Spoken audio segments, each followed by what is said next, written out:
La mañana amaneció envuelta en una neblina espesa que descendía lentamente sobre las calles empedradas del pequeño pueblo de San Martín de la Sierra, en Jalisco. El aire olía a tierra húmeda y a leña recién encendida. Las campanas de la iglesia repicaban a lo lejos, llamando a misa de 7. Juan Bautista caminaba con paso cansado, encorvado bajo el peso de un saco de herramientas, mientras las primeras gotas de lluvia empezaban a golpear el sombrero de palma que llevaba siempre. No había pensado en entrar a la iglesia esa mañana. Iba camino a entregar un trabajo de carpintería, pero la tormenta se volvió más intensa, obligándolo a buscar refugio. Empujó la puerta de madera, y el olor a incienso lo envolvió de inmediato. El interior estaba en penumbra, iluminado apenas por las velas que titilaban frente al altar mayor. Un murmullo de oraciones llenaba el aire.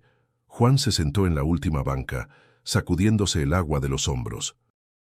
No era un hombre muy cercano a la iglesia desde que sus padres murieron, pero siempre sintió respeto por ese lugar. Mientras la misa avanzaba, se dio cuenta de que había una mujer a su lado. No la había visto entrar. Vestía un rebozo azul que cubría su cabeza y caía suavemente sobre sus hombros. Su rostro estaba parcialmente oculto, pero había algo en su presencia que lo tranquilizaba, como si el ruido de la lluvia y el frío quedaran lejos. En un momento, sin decir palabra, la mujer giró hacia él y lo abrazó. Fue un gesto breve, pero en ese instante, Juan sintió un calor profundo que le recorrió todo el cuerpo, una sensación de alivio que no había experimentado en años. Era como si cada pena, cada deuda, cada noche de insomnio se desvaneciera. Quiso preguntarle quién era, pero cuando abrió la boca, ella ya estaba de pie, alejándose hacia el altar. Confundido, Juan intentó seguirla con la mirada, pero varias personas se interpusieron. Se levantó, avanzó entre los feligreses y... nada. La mujer ya no estaba. No había puertas abiertas. Nadie la había visto pasar. Un escalofrío le recorrió la espalda. ¿Buscas algo, hijo?, preguntó una voz a su lado. Era el padre Esteban, mirándolo con curiosidad. Una señora. Estaba aquí hace un momento, con un rebozo azul, respondió Juan, todavía agitado. El sacerdote frunció el ceño. No vi a ninguna mujer así. Quizá la confundiste con alguien más. Juan no insistió, pero algo dentro de él sabía que no había sido una confusión. Sentía todavía el eco de aquel abrazo en su pecho.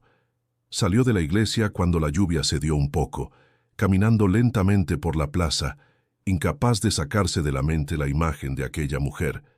En los portales, los comerciantes empezaban a abrir sus puestos. El aroma a pan dulce recién horneado se mezclaba con el del café de olla, y el bullicio habitual del pueblo comenzaba a despertar. Pero Juan apenas lo notaba. Algo había cambiado en él, aunque todavía no podía explicarlo. Mientras avanzaba, una pregunta insistente resonaba en su mente. ¿Quién era esa mujer? ¿Y por qué lo había abrazado?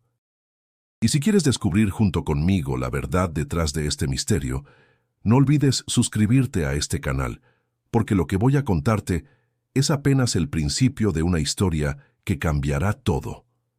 El camino de regreso a casa lo llevó por las mismas calles que conocía desde niño. Cada piedra del empedrado parecía tener una historia, y Juan no podía evitar que su mente viajara atrás, a los días en que corría descalzo detrás de una pelota hecha con trapos viejos. San Martín de la Sierra siempre había sido un pueblo pequeño, pero para él era un mundo entero. Juan nació en una humilde casa de adobe y tejas, en un barrio popular de Guadalajara, pero pasó gran parte de su infancia en San Martín, donde vivía su abuela Rosa. Ella lo cuidó después de que su madre, Teresa, muriera de fiebre cuando él tenía apenas 7 años. Su padre, Julián, un albañil fuerte y callado, hizo lo posible por criar a su hijo, pero un accidente en una obra lo arrebató de la vida de Juan cuando el muchacho tenía 15 años. Desde entonces, la figura de la abuela fue su sostén. Doña Rosa era una mujer pequeña, de manos arrugadas y ojos vivos. Siempre llevaba un rosario colgando del cuello y un pañuelo en la cabeza. La fe es lo único que nunca te pueden quitar, mijo, solía decir, mientras amasaba tortillas de maíz sobre el comal.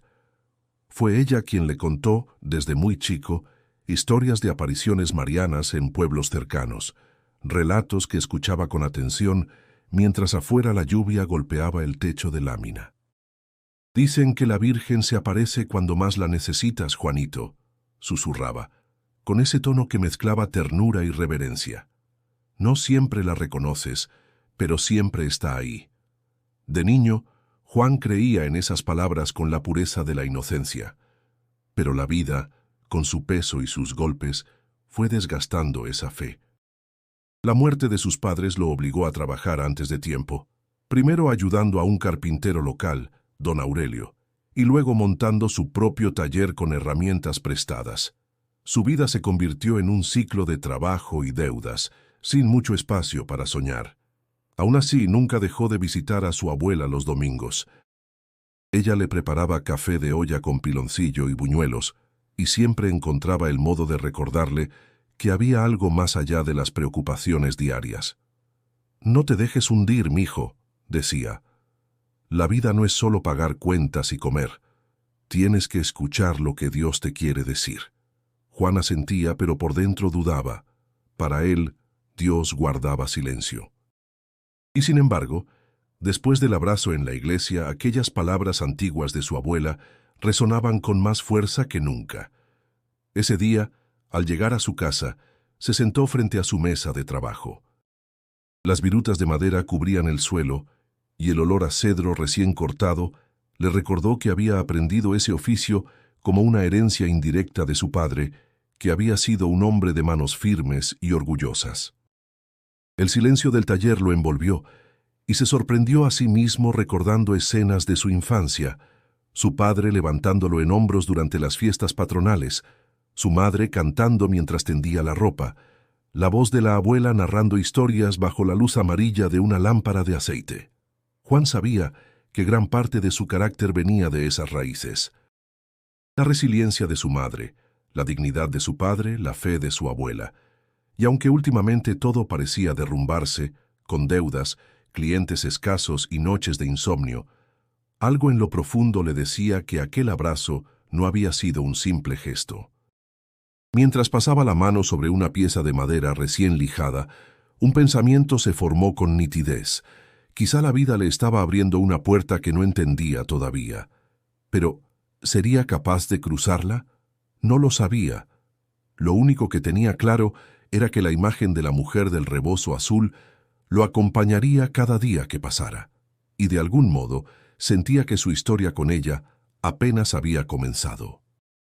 El amanecer en San Martín llegó acompañado del canto de los gallos y del rechinar de una carreta que pasaba frente a la casa de Juan.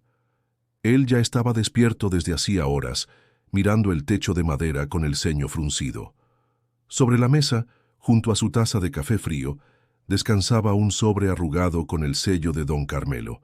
No necesitaba abrirlo para saber lo que decía, otro recordatorio de pago.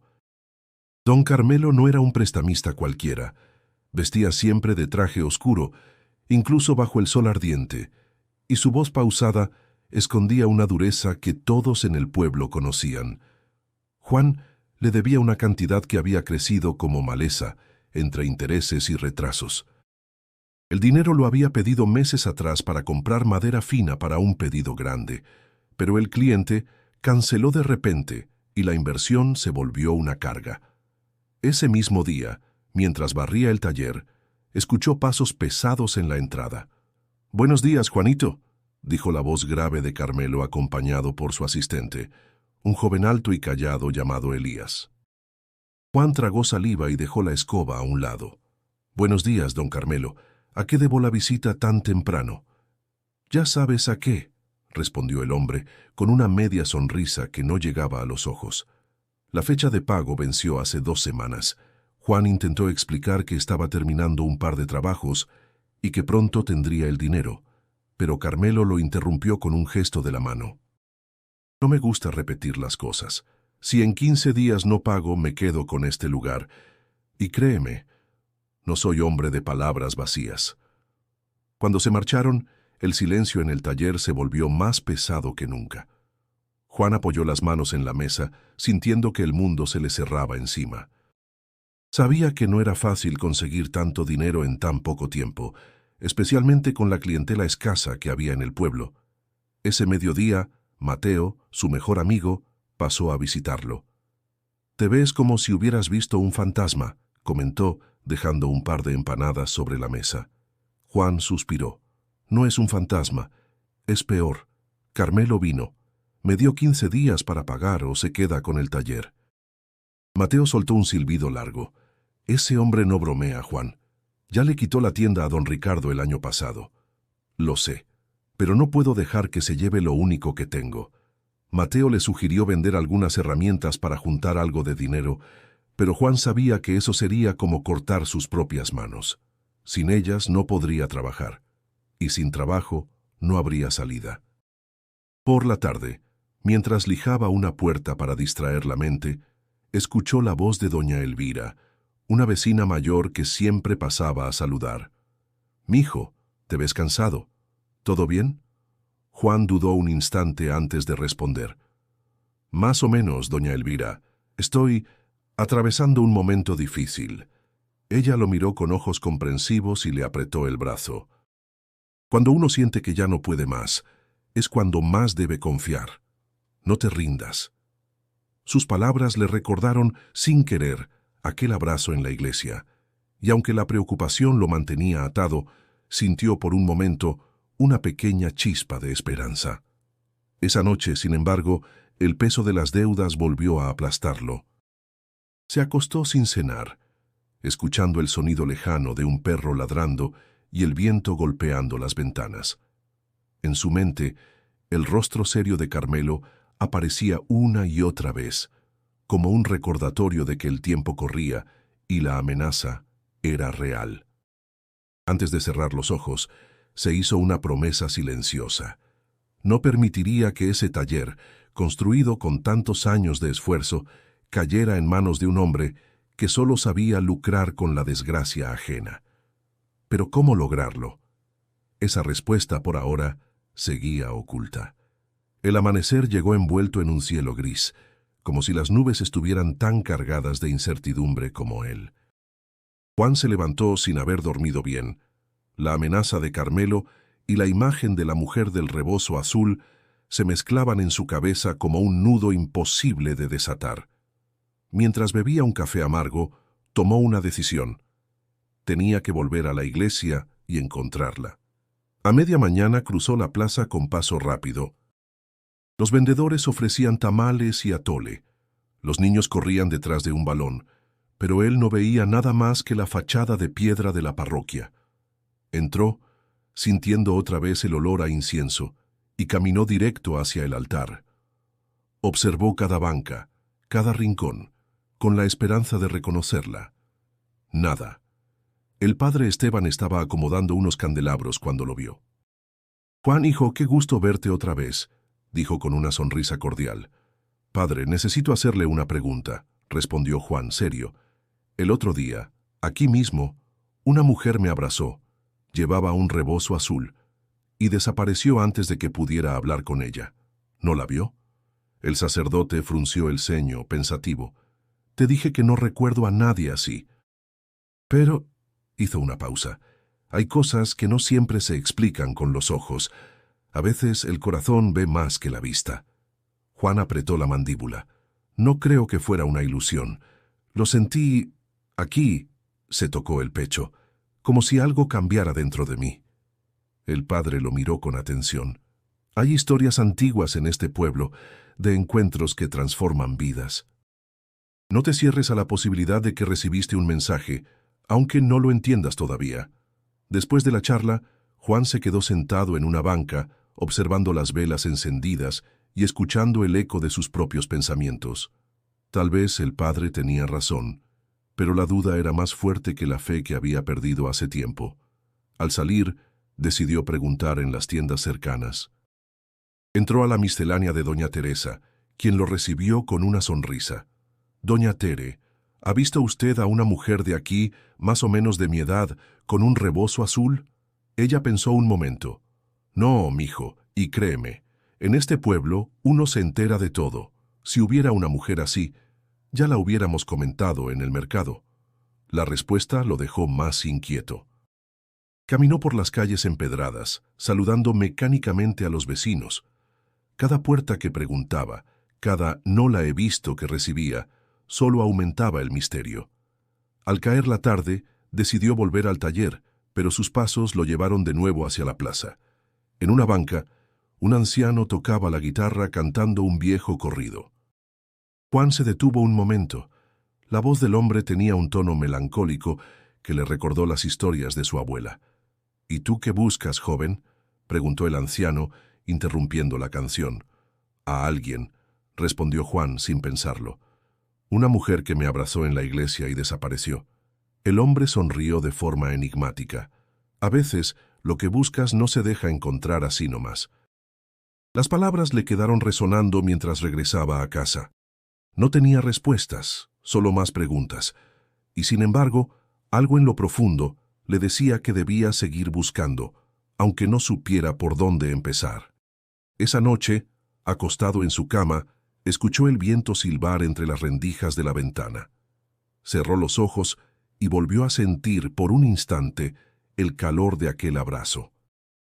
Fue tan real que casi creyó que si estiraba la mano podría tocarla, pero cuando abrió los ojos estaba solo y supo que al día siguiente seguiría buscándola. La madrugada llegó con un frío inusual para la temporada. Juan se despertó sudando, a pesar del clima, y con la sensación de que acababa de vivir algo más real que un sueño. En su mente persistía la imagen de un campo interminable de agaves, mecidos por el viento, bajo un cielo dorado, y sobre ellos, flotando como si perteneciera al aire, un manto azul que brillaba con luz propia. Despertó con el corazón acelerado, intentando atrapar los detalles antes de que se desvanecieran. Durante todo el día, la visión lo acompañó.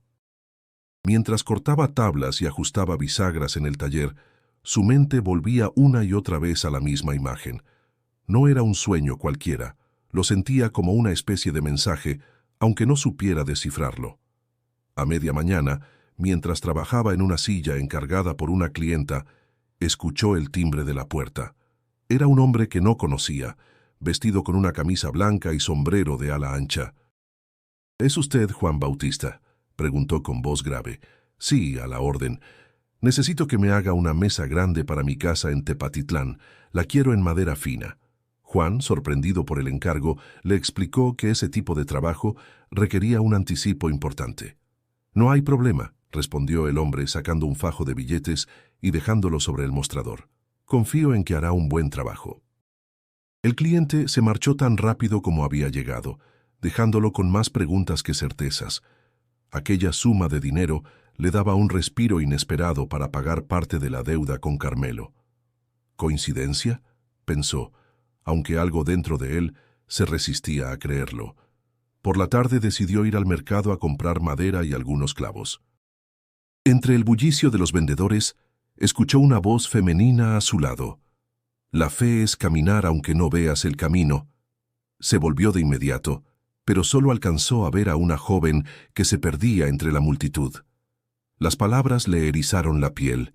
Eran casi idénticas a algo que su abuela solía decirle cuando niño.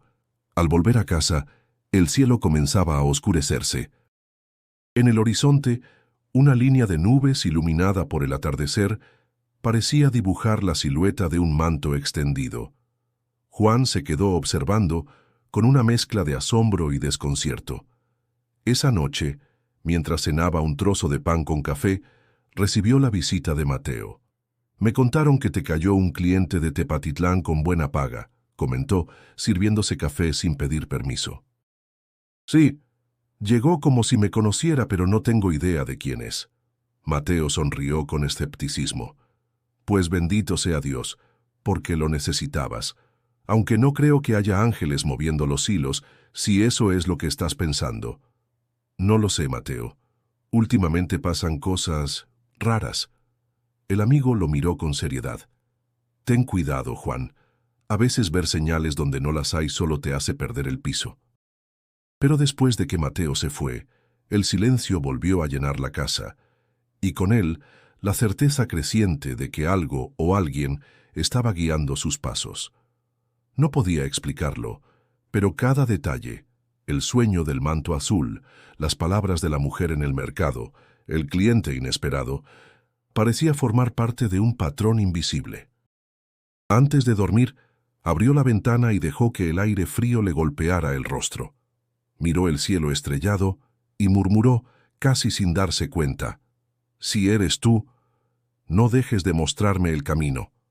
Y aunque no esperaba respuesta, juraría que en ese instante el viento trajo consigo un leve aroma a flores, como si alguien invisible lo hubiera escuchado. Los días siguientes estuvieron marcados por una extraña mezcla de esperanza y duda. Juan no podía negar que las últimas semanas habían traído señales y coincidencias difíciles de explicar, pero su mente práctica se resistía a entregarse por completo a la idea de un milagro. Mientras trabajaba en la mesa encargada por el cliente de Tepatitlán, se repetía que debía enfocarse en terminarla bien y cobrar el resto del dinero, no en perseguir misterios. Una tarde, Mateo pasó por el taller con una caja de refrescos y un gesto burlón. «Te veo pensativo, compadre. ¿Qué pasa? ¿Estás esperando otro cliente caído del cielo?» Juan dejó la lija sobre la mesa. «No te burles, Mateo. Tú sabes que no soy de inventar cosas, pero lo que me pasó en la iglesia fue real. Real o no, tú mismo dijiste que tienes 15 días para pagarle a Carmelo. Mejor pon los pies en la tierra». La conversación se tensó. Juan sabía que Mateo hablaba desde el sentido común, pero sentía que minimizar lo que vivía era casi una ofensa. «No es que quiera olvidarme de mis problemas», dijo Juan conteniendo la voz, «pero si hay algo más grande que yo moviendo las cosas, no puedo ignorarlo». Mateo bebió un trago de refresco y se encogió de hombros. «Solo digo que no te dejes engañar por lo que quieres creer». Esa noche, la tensión no se limitó a su amistad. En el pueblo, la calma habitual se rompió cuando comenzaron los rumores de un conflicto político. Dos familias con influencia discutían por la construcción de una carretera que partiría tierras de cultivo. Las conversaciones en la plaza y en el mercado se llenaron de opiniones divididas. Algunos decían que sería progreso, otros que destruiría la tradición agrícola. Juan escuchaba esos comentarios mientras hacía sus compras, percibiendo cómo la tensión se colaba en cada saludo. Él trataba de mantenerse al margen, pero sabía que si las cosas se calentaban, su negocio podría verse afectado. Al regresar a casa, notó que el aire estaba pesado, como si la tormenta que se avecinaba no fuera solo de lluvia. Se sentó en su mesa, repasando mentalmente sus deudas, los pagos pendientes y los trabajos por entregar. Las cuentas no cuadraban. El anticipo del cliente de Tepatitlán ayudaba, pero no era suficiente para cubrir la amenaza de Carmelo. La noche lo encontró sumido en esos pensamientos, hasta que un golpe suave en la puerta lo sacó de su trance. Era doña Rosa, su vecina de enfrente, que le llevaba un plato de enchiladas. «Te veo apagado, Juanito. ¿Te pasa algo?» «Nada que un poco de suerte no pueda arreglar», respondió con una sonrisa forzada. Ella lo miró con afecto. «La suerte la busca uno, mijo, pero el corazón es el que decide si la acepta». Sus palabras le hicieron pensar en su propia resistencia a creer. Tal vez sí había señales, y era él quien no quería abrirse a recibirlas. Esa madrugada, mientras el viento golpeaba las ventanas y la lluvia comenzaba a caer, Juan se levantó, encendió una vela y se quedó observando la llama. El fuego se movía como si respondiera a un soplo invisible. Cerró los ojos y dejó que el silencio lo envolviera, preguntándose si no sería él mismo quien, por miedo, estaba frenando algo que debía dejar fluir. Pero entonces, como un reflejo, se repitió a sí mismo: «No puedo permitirme distraerme. Primero salgo de esta deuda, luego pienso en milagros». Y volvió a acostarse, sin saber que esa lucha entre creer y resistirse lo acompañaría mucho más de lo que imaginaba. La mañana del domingo trajo un aire fresco y el repique de campanas que anunciaba la misa mayor. Juan, con la mente ocupada en sus problemas, no tenía pensado asistir. Pero al pasar por la plaza se topó con un grupo de vecinos reunidos frente a la iglesia. Entre ellos, el padre Esteban hablaba con voz firme, pidiendo colaboración para reparar el techo, dañado por las últimas lluvias. No necesitamos grandes sumas, explicaba, pero si cada uno aporta lo que pueda, lograremos mantener nuestra casa de fe en pie. Juan sintió un impulso extraño. Sus propias cuentas estaban al límite, pero se acercó y dejó unas monedas en la canasta de donaciones. No era mucho, pero bastó para que algunos lo miraran con aprobación y otros con incredulidad. Entre estos últimos estaba Tomás, un comerciante de carácter ácido. «Mira nada más», comentó en voz alta. «Si hasta el endeudado del taller se da el lujo de donar, quizá no esté tan mal como dice». Juan tragó saliva y prefirió no responder. Sabía que en un pueblo pequeño, las lenguas corrían más rápido que el viento. Esa tarde, mientras trabajaba en el taller, escuchó un golpeteo en la puerta. Era Mariana, una joven madre que vivía a 2 calles. «Juan, me dijeron que eres bueno reparando muebles. Tengo una mesa rota, pero no puedo pagar mucho». Él, sin pensarlo demasiado, aceptó ayudarla. «Tráela mañana y vemos qué se puede hacer». «Dios se lo pague», respondió ella aliviada. Poco después Mateo pasó a buscarlo para tomar un café en la fonda de Don Lupe. Allí, el ambiente estaba cargado de discusiones sobre la carretera que querían construir. Algunos decían que traería empleo, otros que destruiría cosechas y dividiría familias. Juan escuchaba sin intervenir hasta que un hombre lo señaló. «Tú, Juan, ¿qué opinas? Eres parte del pueblo, y tu taller está en la zona donde dicen que pasará la obra». Sintió todas las miradas sobre él. «Creo que lo importante es que la comunidad se mantenga unida. Si nos dividimos, sea cual sea el resultado, todos perderemos». Sus palabras provocaron un murmullo general. Algunos asintieron, otros rodaron los ojos. Mateo, sentado a su lado, le susurró: «Te estás metiendo en terreno resbaladizo, compadre». De regreso a casa, la calle estaba más oscura de lo habitual. En la esquina, un grupo de jóvenes discutía acaloradamente. Entre ellos, un niño lloraba. Juan se acercó instintivamente. «¡Hey! ¿Qué pasa aquí?». Uno de los muchachos, con la voz alterada, respondió: «Este chamaco se metió en medio y casi lo atropella una moto». Juan tomó al niño de los hombros. «Vete a casa, tu mamá debe estar preocupada». El grupo se dispersó y él acompañó al pequeño hasta la puerta de su vivienda. La madre, al verlo llegar con el hijo, lo abrazó con lágrimas en los ojos. «Gracias, Juan. No sé qué hubiera hecho si...». «No se preocupe, señora. Solo cuide que no ande solo por la calle». Al cerrar la noche, mientras tomaba un té en su cocina, pensó en lo frágil que podía ser la vida y en cómo, a pesar de sus problemas, siempre había espacio para ayudar a otros. La comunidad, con sus defectos y virtudes, era parte de él tanto como las vetas de madera que conocía de memoria. Sin embargo, también comprendía que estar en medio de todos esos conflictos, la deuda, las tensiones políticas, los comentarios malintencionados, lo ponía en una posición delicada. Y aunque se esforzara por mantener la calma, sabía que cada día que pasaba el peso que cargaba se hacía un poco más difícil de sostener. El pueblo amaneció con olor a pólvora y canela.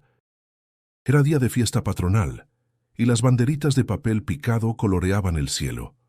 Juan salió temprano a comprar velas y pan, tratando de mantener la mente enfocada en el trabajo pendiente, aunque por dentro una inquietud antigua le cosquilleaba el pecho.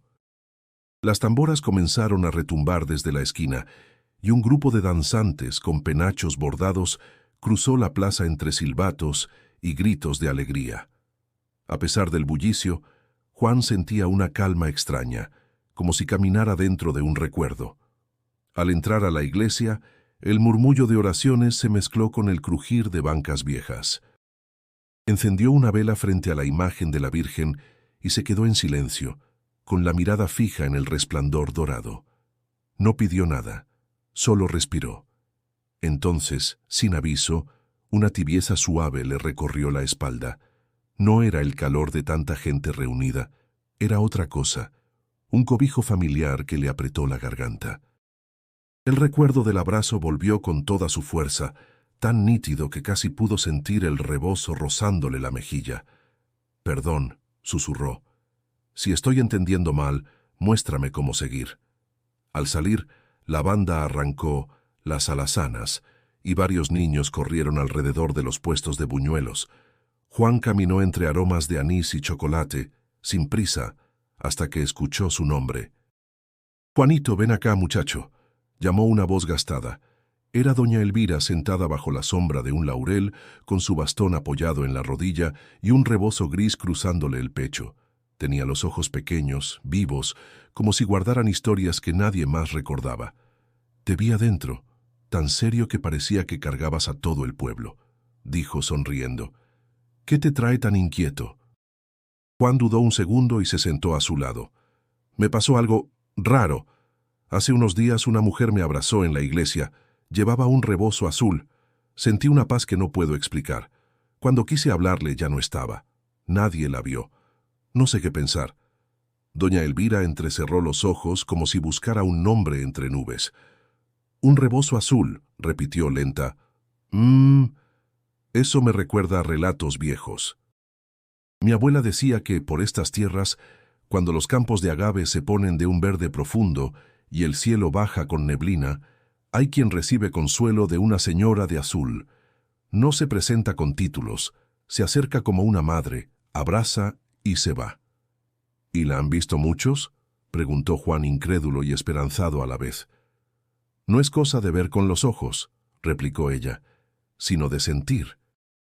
A un hombre de Tepatitlán hace décadas lo salvó de la desesperación. Contaba que la señora olía a flores y al irse dejó un calorcito en el pecho como el sol de las 6. «Uy, cómo me acuerdo». Decía también que su manto era azul, pero no un azul cualquiera. Un azul que parecía tener vida. A Juan le temblaron los dedos. El viento trajo un perfume leve, dulzón, que él no supo nombrar. «¿Crees que fue ella?», se atrevió. «Yo no pongo etiquetas a lo sagrado», respondió con dulzura. «Pero te digo algo, cuando la señora se acerca, no es para que uno se quede igual, es para que haga algo con lo que recibió». Juan guardó silencio. La música siguió, lejana, y las campanas repicaron como si la tarde aplaudiera. «Mi abuela hablaba de apariciones», murmuró. «Yo dejé de creer. O quizá me cansé de esperar». «Creer no es cerrar los ojos», dijo doña Elvira dándole un golpecito en la mano. «Es abrirlos distinto. Si la señora te abrazó, es porque traes una herida que necesita manos más grandes que las tuyas, y esas manos nunca vienen solas, traen tarea». «¿Qué tarea?». «Eso lo descubrirás caminando». Sonrió. «Empieza por agradecer. Luego, escucha». Juan la ayudó a ponerse de pie. Antes de despedirse, ella agregó: «Y otra cosita. Cuentan que el rebozo de la señora tiene un tono de azul que se parece al cielo justo antes de llover. Si lo vuelves a sentir, no lo dudes». Él asintió, con el corazón apretado. Caminó hacia la plaza sosteniendo ese hilo de certeza, mínimo pero firme. El día de fiesta continuó, igual que siempre y al mismo tiempo distinto, como si bajo el ruido alegre hubiera una melodía secreta repitiendo su nombre. Y él supo que la memoria de aquel abrazo ya no era recuerdo, era guía. La mañana comenzó con un golpe seco en la puerta del taller. Juan, que estaba aceitando una mesa, se secó las manos y abrió. Frente a él, con su traje oscuro impecable, estaba don Carmelo. A su lado Elías, ese muchacho callado que siempre parecía medir a la gente con los ojos. «Bautista», saludó Carmelo sin sonreír, «hoy se cumplen los 15 días que te di. ¿Tienes mi dinero?». El peso de esas palabras le cayó como un bloque. Juan respiró hondo. «Solo tengo una parte. Estoy trabajando en un encargo grande, y en cuanto lo entregue podré pagarle el resto». Carmelo lo observó en silencio, como si evaluara su sinceridad. «Yo cumplo lo que digo, muchacho. Si no me pagas completo, este taller será mío antes del anochecer». Juan sintió un calor subirle por el cuello, pero mantuvo la calma. Le pido un poco más de tiempo. No estoy huyendo de la deuda. El prestamista entrecerró los ojos. Te daré 3 días más, ni uno más. Y si no pagas, no solo pierdes el taller. Entiéndelo bien. Cuando se fueron, el silencio del lugar se volvió insoportable. Golpeó la mesa con el puño, frustrado. 3 días no eran nada, ni vendiendo todo alcanzaría. En medio de su desesperación, Mateo llegó con un costal de clavos y un gesto preocupado. Me enteré que Carmelo vino. ¿Qué dijo? Que si no le pago en 3 días se queda con todo. Ese maldito... Mateo apretó los dientes. Mira, voy a hablar con mi primo de Tepic. Tal vez pueda prestarte algo. No quiero meter a nadie más en esto, dijo Juan, pero su voz carecía de convicción. Esa tarde un par de vecinos pasaron por el taller. Primero fue don Lupe, dueño de la fonda, que dejó sobre el mostrador una bolsa con frijol y maíz. Sé que no es dinero, pero te servirá para comer. Luego Mariana, la joven madre a quien había ofrecido reparar la mesa, llegó con un billete doblado. Es poco, pero lo hago de corazón. Usted me ayudó sin pedir nada. Juan los miró sintiendo un nudo en la garganta. No podía pagar la deuda con esas ofrendas, pero cada gesto le recordaba que no estaba solo. Al caer la noche, decidió trabajar sin descanso. El taller se llenó del aroma de la madera recién cortada y del sonido rítmico de la lija. Sus manos se movían con una precisión automática, pero su mente estaba atrapada en cálculos y posibilidades imposibles. En un momento, se detuvo y apoyó la frente contra la mesa. Recordó las palabras de doña Elvira. Cuando la señora se acerca, es para que uno haga algo con lo que recibió. Pero ¿qué podía hacer él en tan poco tiempo? Fuera, la calle estaba tranquila, salvo por el canto lejano de un gallo desvelado. Juan encendió una vela y la puso junto a la imagen de la Virgen que tenía en una repisa. «Si eres tú quien me envía estas señales», susurró, «ayúdame a encontrar una salida. No quiero perder lo único que tengo». La llama titiló, como si respondiera, y en ese instante escuchó un golpecito suave en la puerta. Al abrir, no encontró a nadie, solo un sobre sin remitente en el suelo. Lo recogió con cautela. Dentro había una nota escrita a mano. La ayuda llega por caminos que no conoces. No dejes de trabajar. No había dinero, solo esas palabras, pero inexplicablemente algo en su interior se encendió. Cerró la puerta, volvió al banco de trabajo y siguió lijando, con el corazón un poco más ligero. No sabía cómo, pero se juró que no dejaría que Carmelo ganara. El tercer día amaneció con un cielo pálido, como si el sol dudara en salir. Juan apenas había dormido. El sonido de la lija y el martilleo lo habían acompañado hasta pasada la medianoche. La fecha límite de Carmelo estaba encima, y aunque había avanzado en el trabajo, el dinero seguía siendo insuficiente. Mientras desayunaba un café amargo, escuchó pasos acercándose. Era Mateo con el rostro serio y un papel arrugado en la mano. «No vas a creer lo que voy a decirte», empezó sentándose sin esperar invitación. «Anoche tuve un sueño raro, y te juro que no soy de soñar cosas así». Juan lo miró, intrigado. «¿Qué viste?» «Estábamos en la iglesia, y una mujer con un rebozo azul te abrazaba. Lo más raro es que cuando me miró, sentí que me conocía desde siempre. Me desperté con una paz, no sé explicarlo». Juan se quedó mudo. El calor de aquel abrazo volvió a recorrerle el pecho. «Eso que describes me pasó de verdad. No es un sueño». Mateo tragó saliva. «Pues si fue real, entonces algo grande está detrás de todo esto». Ese mismo día, decidido a buscar más pistas, Juan fue a ver al padre Esteban. El sacerdote lo recibió en la sacristía, con olor a madera vieja y cera derretida. «Padre, necesito saber si en los registros de la iglesia hay algo sobre apariciones o abrazos milagrosos». El hombre lo observó un instante antes de responder. «Hay historias que pocos conocen. Ven». Lo llevó hasta un armario polvoriento y sacó un libro de tapas desgastadas. Las páginas amarillentas crujieron al pasar. «Aquí está», dijo el padre señalando una entrada de hace más de 50 años. En el año del Señor de 1968, un hombre atribulado afirmó haber sido consolado por una mujer desconocida en el altar. Describió un manto azul de un brillo inusual. Dijo que, tras el abrazo, su vida cambió por completo. Juan sintió un escalofrío. ¿Y qué pasó con él? Recuperó sus tierras perdidas y dedicó el resto de su vida a ayudar a los demás. Murió diciendo que la señora lo había guiado. El silencio llenó la sala. Juan acarició el borde del libro como si pudiera absorber su fuerza. Padre, ¿cree que es la misma mujer? No me corresponde afirmar eso, pero a veces Dios se manifiesta de maneras que la lógica no puede encerrar. Al salir de la iglesia, la luz del mediodía le pareció distinta, más clara. Sin embargo, no podía ignorar la amenaza de Carmelo. El tiempo se acababa y aún no tenía la solución. De camino al taller, pasó por la plaza y vio a un grupo de ancianos jugando dominó. Entre ellos, un hombre al que no reconocía lo llamó con la mano. «Tú eres el carpintero, ¿verdad?», preguntó con voz grave.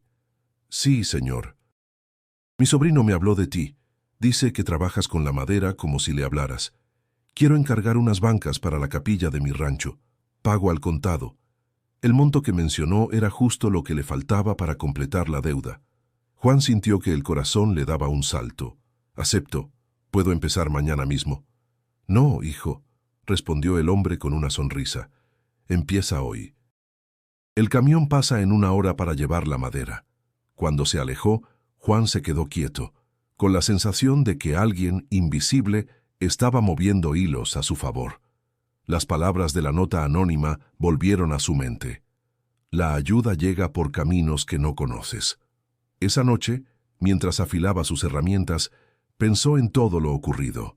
El sueño de Mateo, el registro antiguo, el encargo inesperado.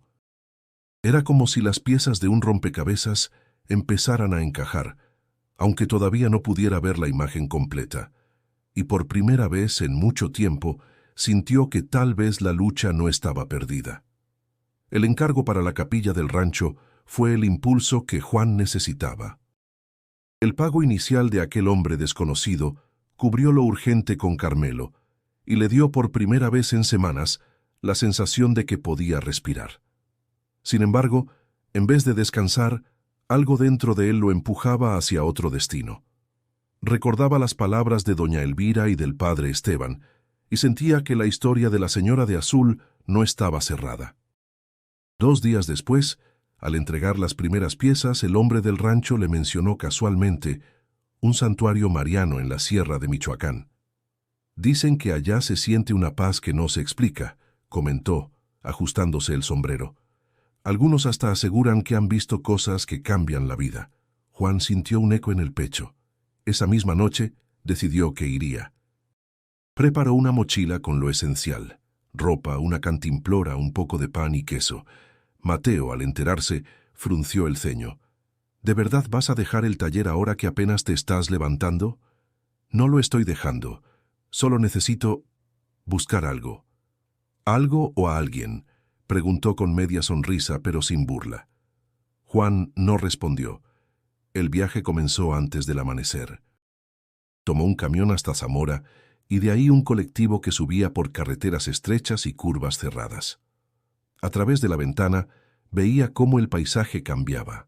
Los campos de agave daban paso a colinas cubiertas de pinos y el aire se volvía más fresco y limpio. En el asiento de enfrente, una mujer mayor rezaba en voz baja, pasando las cuentas de un rosario. Al notar que él la observaba, sonrió. «¿Va al santuario, joven?» «Sí». «¿Usted también?» «Cada año.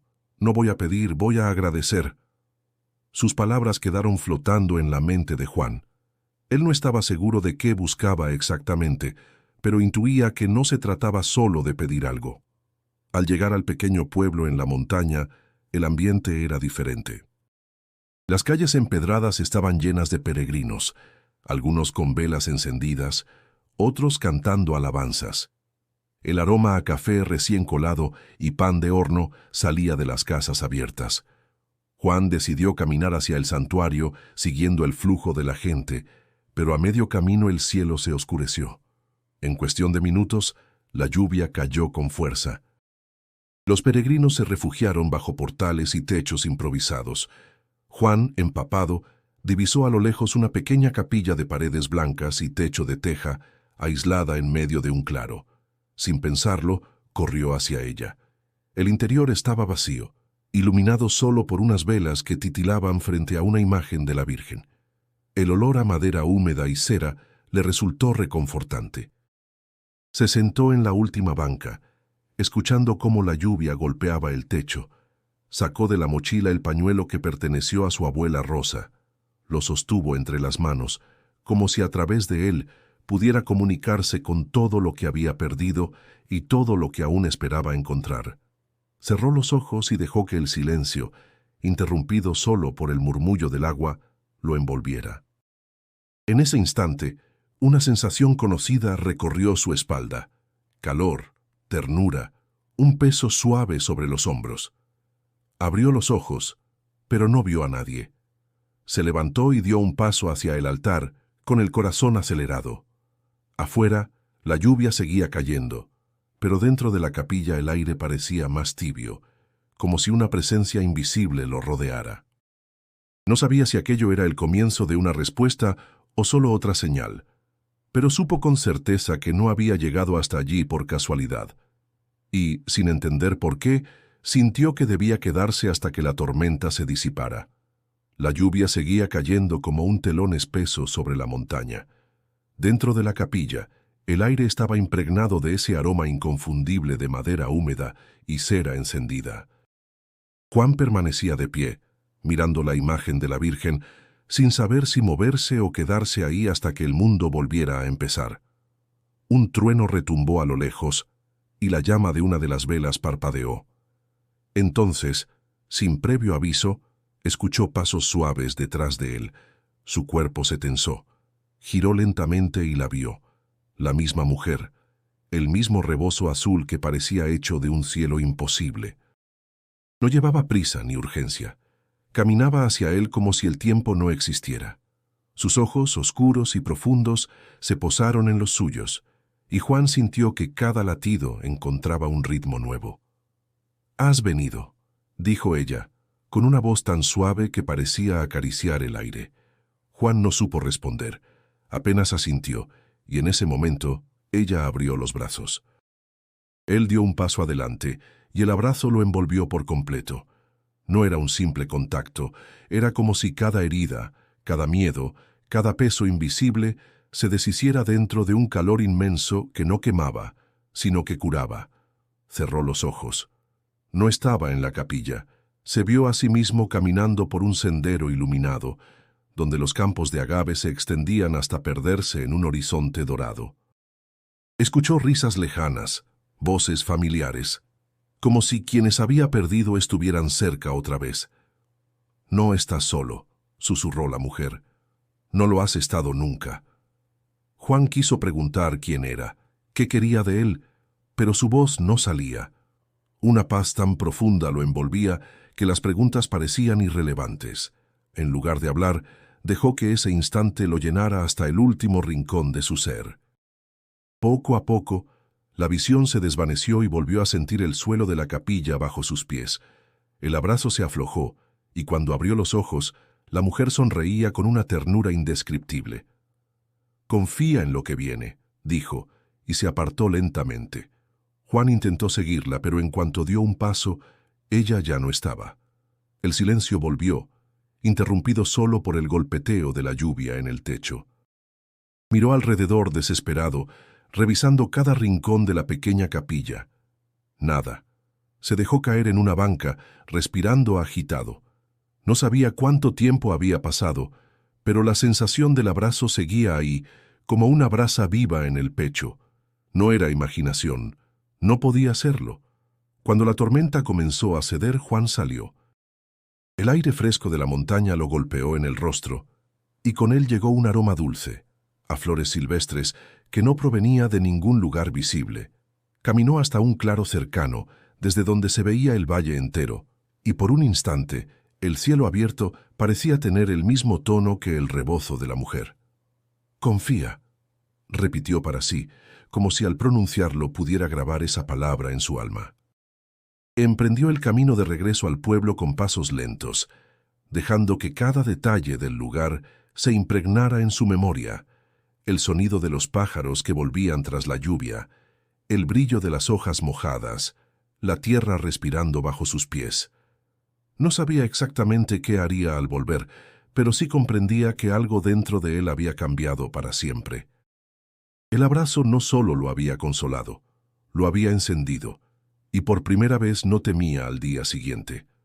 El regreso a San Martín no fue apresurado. Juan caminó desde la terminal con una calma nueva, como si cada paso fuera parte de un propósito.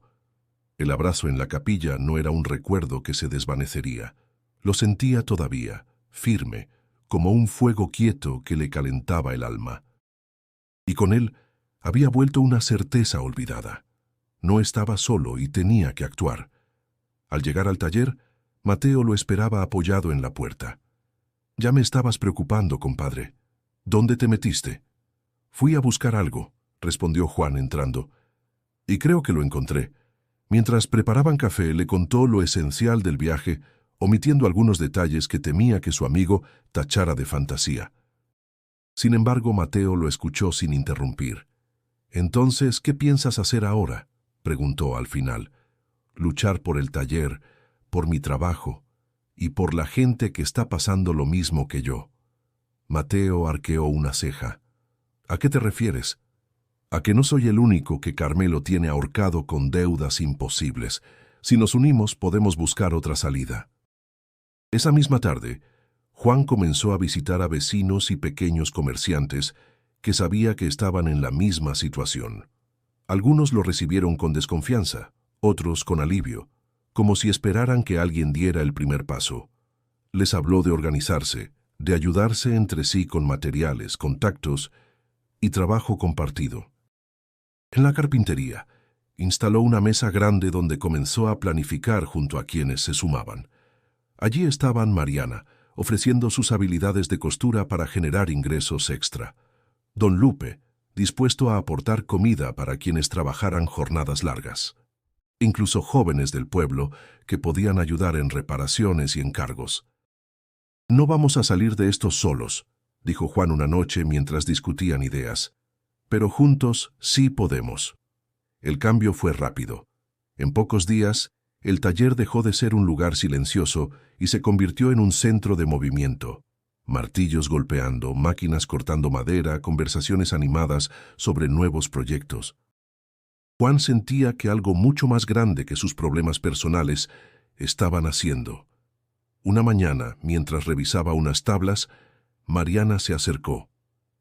«Usted sabe que lo que está haciendo es arriesgado, ¿verdad? Carmelo no va a quedarse de brazos cruzados». Juan sonrió. «Lo sé, pero no pienso volver a vivir con miedo». El eco del abrazo lo acompañaba cada vez que la duda asomaba. No lo interpretaba como una promesa mágica de que todo saldría bien, sino como una fuerza para seguir, incluso cuando el resultado era incierto. Al final de la semana, organizaron una pequeña feria en la plaza. Allí exhibieron muebles, ropa hecha a mano, comida casera y artesanías. La gente del pueblo se acercó curiosa, y más de uno compró o encargó algo. La recaudación no resolvía todas las deudas, pero era un inicio concreto, y sobre todo, una muestra de que podían generar su propio sustento sin depender de prestamistas abusivos.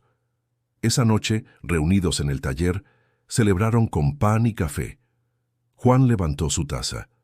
«A todos los que creyeron que valía la pena intentarlo. Esto apenas empieza, pero no pienso dejar que nadie nos quite lo que es nuestro». Mateo lo miró de reojo. «Hablas como si tuvieras un ejército detrás». «Tal vez no lo tenga», respondió Juan, «pero tengo algo mejor. Gente que ya no se rinde». La conversación siguió entre risas y planes para la siguiente semana. Afuera, el viento fresco de la sierra entraba por la puerta abierta, y Juan sintió que el pueblo entero respiraba distinto. Sabía que la batalla con Carmelo no había terminado, pero ahora más que nunca estaba dispuesto a enfrentarla. La mañana amaneció clara, con un cielo limpio que parecía prometer cosas buenas. Juan abrió el taller temprano, todavía con la energía de los últimos días de trabajo colectivo. Mientras acomodaba herramientas, escuchó pasos acercándose. Era Elías, el asistente de Carmelo. «Traigo un recado para ti», dijo, serio, entregándole un sobre sellado. «¿De parte de quién?» «No me dijeron, solo que lo entregara en mano».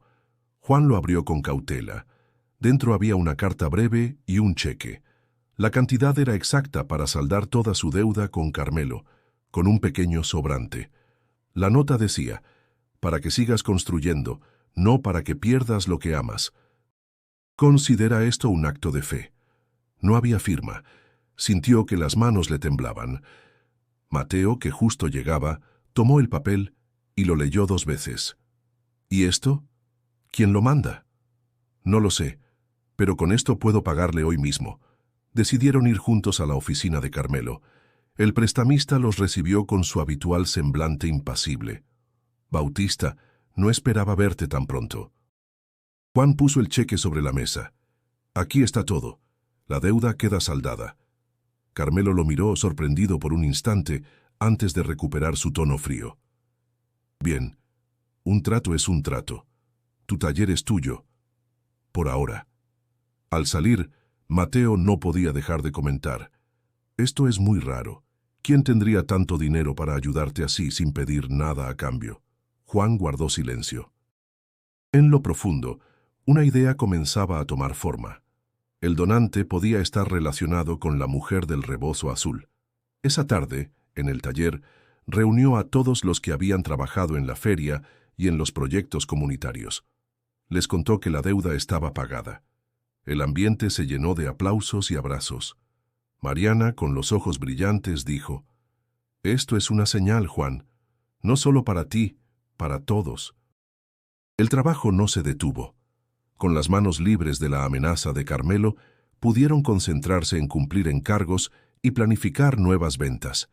Incluso don Lupe propuso hacer la feria una vez al mes. La sensación de comunidad se fortalecía, como si todos supieran que habían cruzado un puente que antes parecía imposible. Al anochecer, Juan salió a caminar por la plaza. El aire estaba fresco, y las luces amarillas de los faroles dibujaban sombras largas sobre el empedrado. Pasó frente a la iglesia y, como si algo lo llamara, entró. Encendió una vela y se quedó mirando la imagen de la Virgen. «Gracias», susurró, sin importar si alguien lo escuchaba. «No sé cómo lo hiciste, pero sé que estuviste ahí». En ese momento, sintió un aroma dulce, el mismo que había percibido en la capilla de la montaña. No vio a nadie, pero la sensación de compañía era tan fuerte que sonrió sin darse cuenta. De regreso al taller, encontró a Mateo esperándolo. «He estado pensando», dijo el amigo, «¿y si el donante misterioso es alguien que sabe lo que pasó en la iglesia?» Juan lo miró con calma. «Puede ser. O puede que sea alguien que no quiera ser conocido. A veces lo más importante no es quién da, sino por qué lo hace». Mateo negó con la cabeza, divertido. «Últimamente hablas como un predicador». «No», corrigió Juan. «Hablo como alguien que ha visto que lo imposible a veces es solo cuestión de fe». Se sentó en su banco de trabajo y pasó la mano por una tabla recién lijada.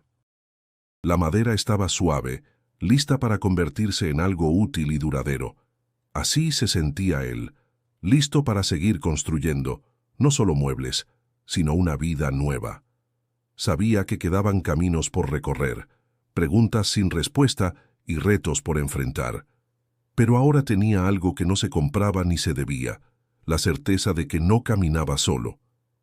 Las semanas siguientes transcurrieron con un ritmo distinto en San Martín. El taller de Juan, antes silencioso y marcado por la preocupación, ahora era un lugar vivo, con el sonido de serruchos, el aroma a madera recién cortada y voces que se entremezclaban entre risas y planes. Los encargos crecían, y la feria mensual en la plaza se había convertido en un punto de encuentro para toda la comunidad. Una tarde, mientras organizaba unas tablas, Mariana entró con un paquete envuelto en papel grueso. «Esto llegó para ti», sin remitente, dijo, colocándolo sobre la mesa. Juan lo abrió con cuidado. Dentro encontró una pintura antigua, al óleo, que representaba a la Virgen María. Pero no era cualquier imagen. El manto azul, el gesto sereno, los ojos profundos, eran exactamente los de la mujer que lo había abrazado. Sintió un escalofrío recorrerle la espalda. ¿De dónde vino?, preguntó. Solo dijeron que la dejara aquí, respondió Mariana. Nada más. Colocó la pintura en una pared del taller justo frente a la mesa de trabajo. No importaba quién la hubiera enviado. Para él era una confirmación silenciosa de todo lo vivido. Cada vez que levantaba la vista y encontraba esa mirada, sentía que el fuego en su pecho volvía a encenderse. Mateo, al verla por primera vez, se quedó en silencio unos segundos. «¿Es ella, verdad?», preguntó con voz baja. «Sí», respondió Juan, sin apartar la vista del cuadro. «Es ella». Con el paso de los días, dejó de preguntarse por el cómo y el por qué. Entendió que algunas respuestas no llegan en palabras, sino en cambios profundos que se sienten en la manera de vivir. Una noche, después de cerrar el taller, caminó hasta la iglesia. No había misa. El templo estaba casi vacío. Encendió una vela y la colocó frente al altar. «Gracias», murmuró. «No solo por salvar mi taller, sino por enseñarme que la fe no se guarda en el bolsillo, sino en lo que uno hace por los demás». Al salir, la plaza estaba tranquila. El aire fresco traía consigo ese aroma dulce que él ya conocía. No buscó de dónde venía, solo lo respiró profundamente, dejando que se mezclara con la certeza de que nunca más caminaría con el corazón cerrado. De vuelta en casa, se sentó frente a su mesa de trabajo. Afuera, el sonido de los grillos marcaba el ritmo de la noche. Tomó un pedazo de madera y comenzó a tallar sin pensar demasiado, dejando que las manos se movieran solas. Cuando terminó, notó que había creado una pequeña figura, una mujer con un rebozo que parecía moverse al viento. Sonrió y la colocó junto a la pintura. Al día siguiente, abrió el taller como siempre, pero antes de empezar se dirigió a los que ya esperaban para trabajar. «Todo lo que hemos logrado es gracias a que creímos que era posible», dijo.